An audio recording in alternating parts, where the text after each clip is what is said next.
Okay, so I'm at the point in some projects where a grinder is just overkill. It's too powerful. It's going to cause me maybe too many problems.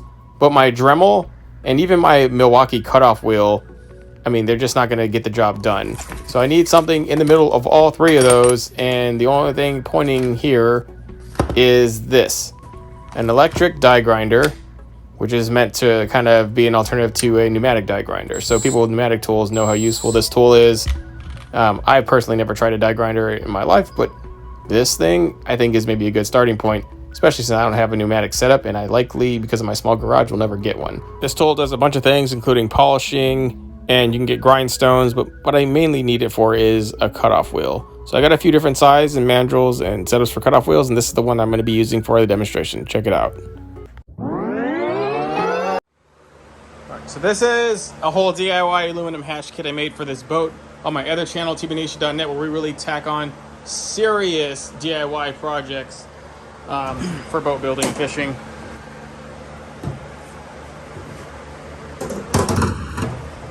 Right now, I mean, since we riveted the entire system, all I want is for these things here to be, for these rivet heads here to be kind of grind down a little bit, because we're going to overlay an EVA foam sheeting in here. And you will see the bumps if they're protruding out too big. There's other things we can do to stop that, but right now what I want to see is if I can grind out all these rivet heads successfully in all the hatches using something like this. Now we don't cut them off completely, but we just grind them down, and that will be good. Let's see what we can do here. So right from the start, I notice that it is very powerful. Like much more powerful than the little cutoff wheel, which is odd considering the motor head compartment is about the same size. But this thing is loads. It's very powerful. I don't know how it would do just cutting through, say, a piece. I didn't try that because I was focused on, this is what I have it for, to do these odd jobs. But it cut through these like nothing. Didn't bind, didn't jerk, didn't pause, didn't do anything. It just cut through like a boss. And I don't know if it has maybe a little bit to do with the actual cutting disc itself, the quality there, but I just went and bought this from the local hardware store and went to town. And so we're just kind of trimming these rivet heads off. Not past the mandrel, but just trimming the excess fluff mushroom off. That's going to cause me problems when I have to try and, you know, put a cosmetic underlay there later. So I'm ecstatic that this is working as good as it did. Because to try and do this with a Dremel, could have done it, would have taken a million years. Could have tried to done it with a grinder and risk screwing up other things, because that's just what happens with a grinder.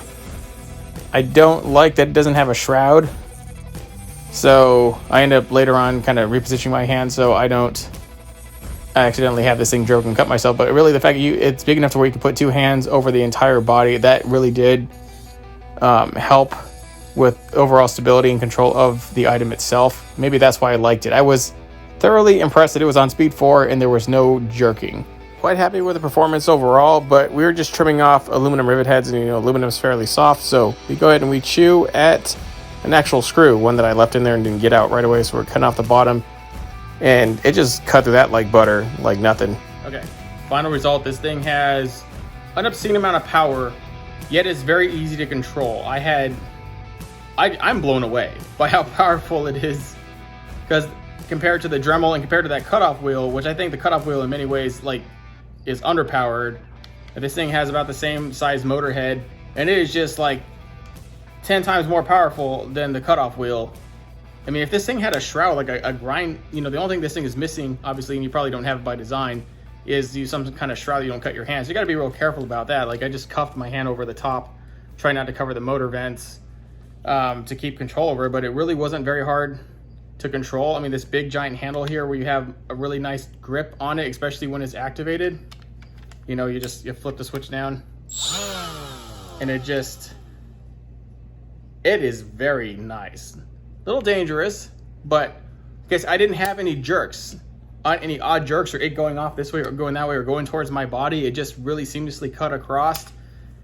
I think this is probably, next to the grinder itself, this is probably the most powerful step down, very, very versatile grinder that Milwaukee has. It definitely beats their Dremel, and it definitely beats their cutoff wheel. It's a must. You got to get this thing sooner than later. Like I wish I had this thing months ago when I saw it.